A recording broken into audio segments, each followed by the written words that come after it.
আল্লাহ তাআলা যদি দয়া করে আমাদেরকে মাফ না করে, আমাদের বাঁচার কোনো উপায় নাই। আপনি কি ভেবেছেন আপনার নামাজ দিয়ে আপনি জান্নাতে যাবেন? আপনি তাহাজ্জুদ গুজার, সেজদা দিতে দিতে কপালে দাগ ফেলেছেন, এটা আপনারা জান্নাতে নেবে না? আপনি এলাকার সবচেয়ে বড় হাতেম তাই দানশীল, এই দানের ভরসায় বসে আছেন কশিন কালো না।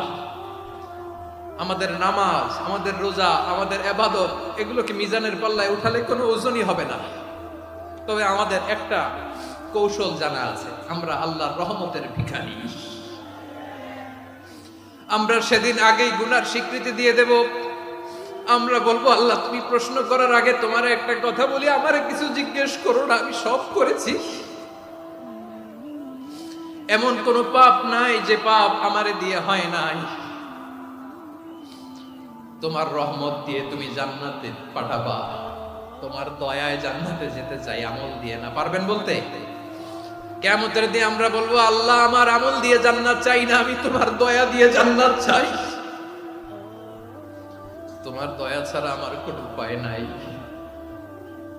কারণ আল্লাহ যদি বিচার করে, বাঁচার কারো উপায় নাই। আল্লাহ যদি বলে ফেলেন তুই এটা করলি কেন, ওখানে গেলি কেন, কোরআনে 1000 বার নিষেধ করলাম তারপরেও এই পাপে জড়ালি কেন, এরকম প্রশ্ন ছুড়ে দিলে আমার উত্তর আছে? বাঁচার কোনো উপায় আছে? রোজ হাসরে হে আল্লাহ আমার করোনা বিচার, আল্লাহ করোনা বিচার।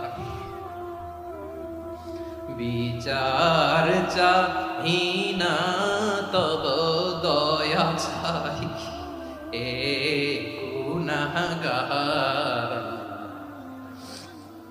করোনা বিচার।